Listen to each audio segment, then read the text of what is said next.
নাম কোন জায়গায় হবে, কোথায় এসে থাকবে, তারা ঠিকানা কেমন হবে।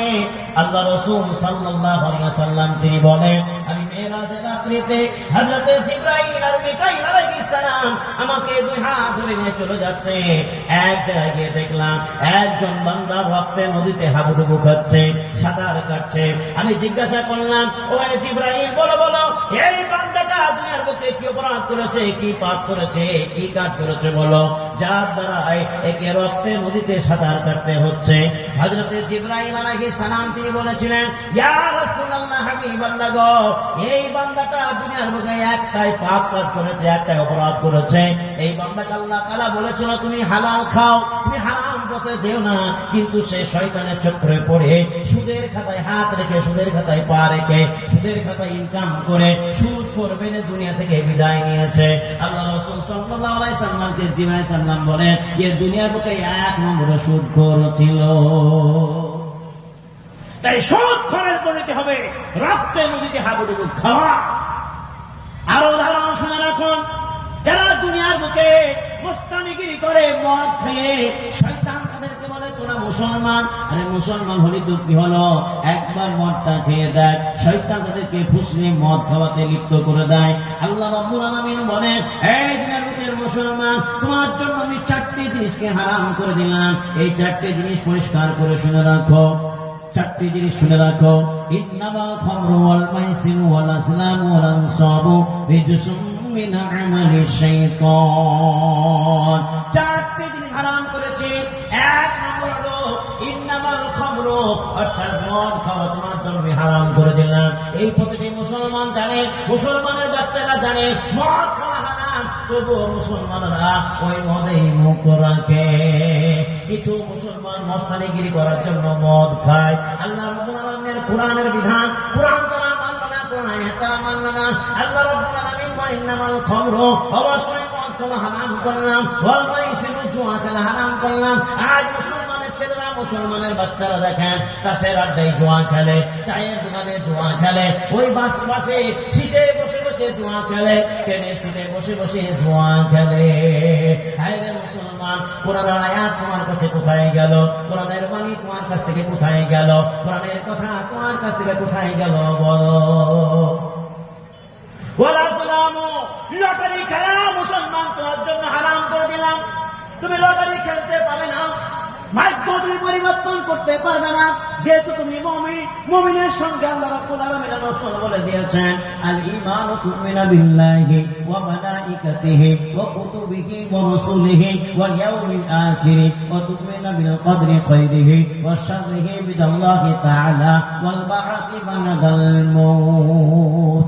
মুখে শুধু মুমিন বললে হবে না, নূরানী কায়দাটা একবার খুলে দেখুন, বাগদাদি কায়দাটা একবার খুলে দেখুন, নামাজ শিক্ষা বই একবার খুলে দেখুন, মাদ্রাসার আলেমদের কাছে একবার বসে দেখুন, ইমাম সাহেবের কাছে একবার আলোচনা করে দেখুন।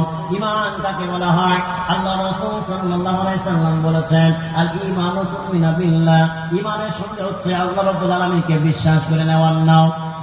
আল্লাহ রাব্বুল আলামিন যত ফেরেশতা মণ্ডলী সৃষ্টি করেছেন, সমস্ত ফেরেশতা মণ্ডলীকে এক কথায় বিশ্বাস করে নেওয়ার নাম। আল্লাহ রাব্বুল আলামিন যত পয়গম্বর সৃষ্টি করেছেন, পাঠিয়েছেন, সমস্ত পয়গম্বরকে মেনে নেওয়ার নাম। আল্লাহ রাব্বুল আলামিন যত কিতাব নাযিল করেছেন, ওই কিতাবগুলিকে মেনে নেওয়ার নাম। আল্লাহ রাব্বুল আলামিন বলেন, দুনিয়ার বুকে তোমাকে প্রেরণ করেছি, একদিন তোমার মৃত্যু হবে, কবরে তোমাকে শুতে হবে। ওই দিনটাকে বিশ্বাস করে নেওয়ার নাম হলো ঈমান। হাসর নাসরকে বিশ্বাস করে নেওয়ার নাম হলো ঈমান। সবচেয়ে মূল কথা হলো আল ঈমানু তুমিনা বিল্লাহ ওয়া তুমিনা বিল্লাহি ওয়া কদরিহি ওয়া খাইরিহি ওয়া শাররিহি মিনাল্লাহি তাআলা। সবচেয়ে মারাত্মক কথা হলো মুমিন তুমি একমাত্র আল্লাহ রাব্বুল আলামিনের উপরে ভরসা করবে। ভালো মন্দ যা কিছু ঘটে, বিপদ আপদ, সুখ দুঃখ, হায়াত মওত, রিজিক, সব কিছু একমাত্র মহান আল্লাহ রাব্বুল আলামিনের হাতে আছে। এই কথাটা আপনাকে বিশ্বাস করতে হবে, এরই নাম হলো ঈমান। আপনারা তো বিপদ, সুখ দুঃখ, গরিবী, বড়লোকি, দরিদ্র যাই আছেন, আপনি যেমন করে আল্লাহ রাব্বুল আলামিন রেখেছেন, একমাত্র আল্লাহ রাব্বুল আলামিন তিনি ভালো জানেন। এই কথাটা বিশ্বাস করে নাম হলো ঈমান। আপনি বলছেন আল্লাহ রাব্বুল আলামিনকে বিশ্বাস করি, তাকদীর নসিবকে বিশ্বাস করি, ভাগ্যকে বিশ্বাস করি। যদি আপনি ভাগ্যকে বিশ্বাস করলেন, তাহলে লটারির খাতায় কেন আপনি নাম লেখালেন বলুন? কি করতে চান আপনি? আপনি আপনার ভাগ্যকে পরিবর্তন করতে চান, অথচ আপনি তো বলেছেন আমি আল্লাহ রাব্বুল আলামিনের কাছে ভরসা করি, তিনি যে হালাতে রেখেছেন সে হালাতটাকে আমি বিশ্বাস করি, ভালো মন্দ যা ঘটবে সব আল্লাহর পক্ষ থেকে ঘটবে, এটা আমি সব থেকে ভালো করে জানি। তবু কেন আপনি লটারির খাতায় নাম রাখলেন বলুন? লটারির খেলা মুসলমানদের জন্য আল্লাহ রাব্বুল আলামিন বলেন ওয়ালা যুলামু, এটা তোমার জন্য আমি হারাম করে দিলাম। আজকে চোখ ফেলা যায় না, পা ফেলানো যায় না, চোখ দেখানো বাড়ানো যায় না, যেদিকে তাকাই সেদিকে লটারির টিকিট, যেদিকে চোখ বাড়ায় পা বাড়ায় সেদিকে লটারির টিকিট, বাসে উঠলে লটারির টিকিট, চায়ের দোকানে লটারির টিকিট, ট্রেন স্টেশনে লটারির টিকিট, আবার নাকি ঝুলাই ঝুলাই নিয়ে যাই লটারির টিকিট। এমনকি কিছু মুসলমান আছে ওই ছাতার মতো টাঙে একটা টেবিলের উপর রেখে দেয় লটারির টিকিট, এটাই মনে করে হালাল ব্যবসা। কিন্তু আল্লাহ রাব্বুল আলামিন বলেন তোমাদের জন্য ব্যবসাটাকে আমি হালাল করেছি, আর সুদ অন্যান্য জিনিসকে আমি হারাম করে দিয়েছি। এক মুসলমান, লটারি বেচা যেমন, লটারি খেলা যেমন হারাম, লটারির টিকিট কাটা যেমন হারাম, তেমনি বিক্রি করাটাও তেমনি হারাম। মদ নিয়ে ব্যবসা করা তেমনি হারাম, মদ খাওয়া যেমনি হারাম, তেমনি মদের ব্যবসা হারাম। সুদের কারবার যেমন হারাম, সুদের কাছে যাওয়াটাও তেমনি হারাম। এই মুসলমান, দুনিয়াদারি করতে করতে কত নিচে নামবেন, কত নিচে নামবেন, আর শয়তানকে কত প্রশ্রয় দিবেন বলুন? শয়তানকে যত প্রশ্রয় দিবেন তত শয়তান